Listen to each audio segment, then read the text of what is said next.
memang sama sekali tidak ada siasatan yang lengkap. Baik dalam kes yang melibatkan Datuk Seri Najib, baik dalam kes yang melibatkan Datuk Zahid Hamidi. Kerana bukti pertama saya cakap ni, apabila Datuk Seri Zahid Hamidi didakwa di mahkamah, netizen telah mempertikaikan kenapa beliau yang kononnya telah menerima suapan daripada Datasonic dan juga daripada MyEG didakwa di mahkamah kerana menerima suapan, tetapi orang yang memberi suapan, yang salah seorangnya merupakan abang ipar kepada Tun Dr. Mahathir, tidak didakwa di mahkamah. Jawapan pihak SPRM ketika itu ialah kita dakwa dulu, kita siasat kemudian. Ini SPRM zaman tu. Saya nak beritahu tuan-tuan, dalam dunia ni hanya berlaku di Malaysia. Tempat lain tak ada. Di tempat lain apabila ianya disiasat, pertama kena siasat, kedua orang yang memberi rasuah harus dipanggil memberi keterangan. Tetapi dalam kes ini Datasonic dengan MyEG pun terkejut. Dan disebabkan saham mereka turun 2 bilion, akhirnya mereka telah mengeluarkan kenyataan mengatakan mereka langsung tak dipanggil. Baru terbongkar rupa-rupanya dia orang ni main dakwa dulu, siasat kemudian. Sama juga kes yang melibatkan Datuk Seri Najib. Apabila dia didakwa di bawah AMLA, selepas dia didakwa, keesokan harinya dia dipanggil, baru dipanggil untuk memberi keterangan berkaitan dengan apa yang telah didakwa semalam. Sepatutnya apa yang berlaku ialah pihak polis ambil keterangan Datuk Seri Najib, pihak polis ambil keterangan mereka-mereka yang terlibat. Setelah menilai semua keterangan, setelah selesai semua siasatan, barulah kertas siasatan itu dihantar kepada Jabatan Peguam Negara. Di Jabatan Peguam Negara pula, mereka akan menyemak sama ada mereka mempunyai strong case yang kuat, siasatan tu lengkap ke tidak lengkap, boleh menang ke tak boleh menang kes ni. Kalau dah cukup semua sekali, bukti ada, saksi cukup, barulah mereka melakukan pendakwaan.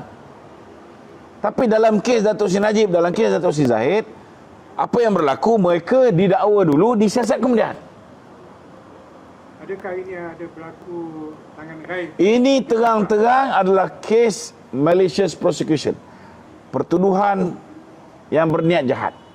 Ini juga terang adalah kes selective prosecution, iaitu pertuduhan terpilih dan political motivated, iaitu pertuduhan yang berniat bermotifkan politik. Itu sebab bila kes ini terang-terang ZT terlibat, mendapat imbuhan kerana meluluskan kemasukan duit tersebut, ZT tidak didakwa.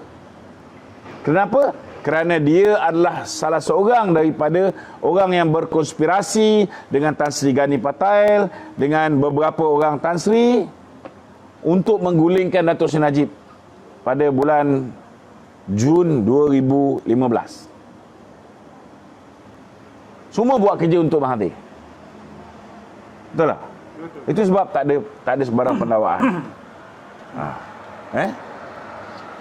Okey Datuk, skandal ZT tadi tu, dengan Jolo tu bermula semasa TIA lagi tu.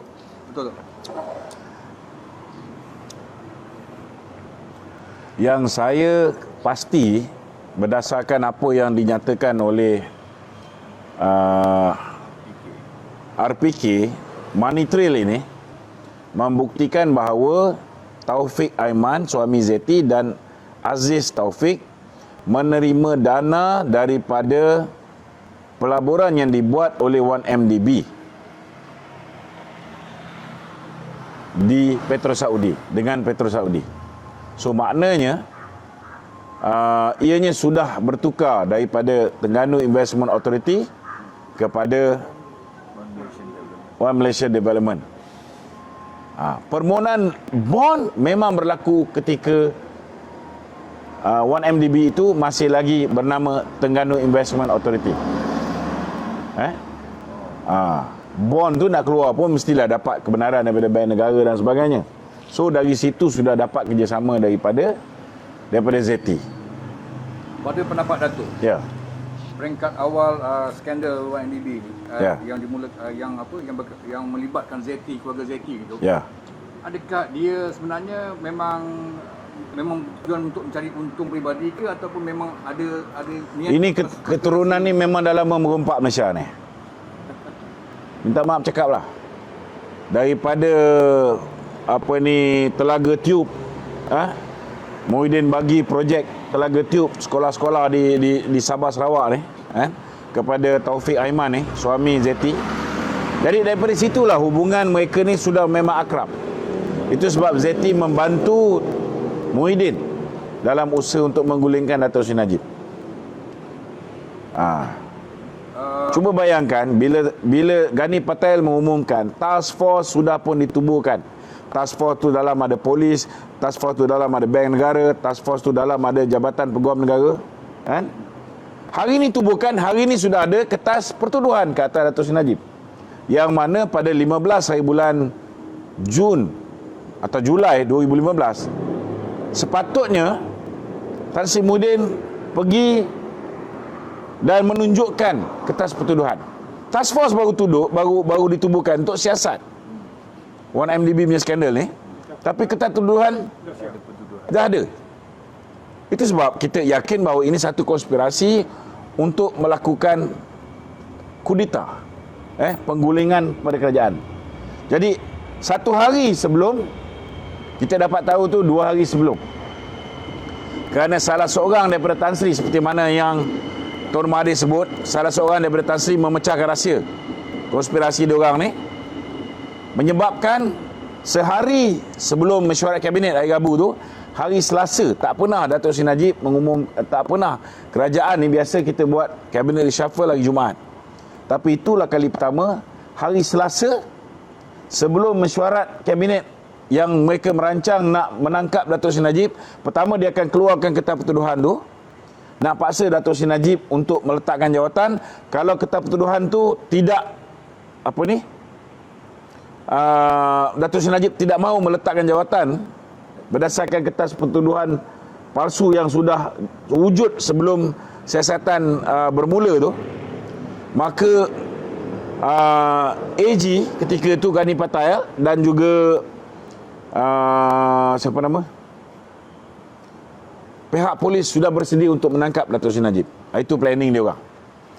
Jadi bila Dato' Seri Najib tahu benda tu, maka dibuatkan kabinet reshuffle. Ialah takkan nak simpan timbalan Perdana Menteri yang merancang nak melakukan kudeta. Bodoh lah, betul lah. Sepatutnya kena faham, kudeta ni ialah menjatuhkan sebuah kerajaan yang dipilih secara demokratik.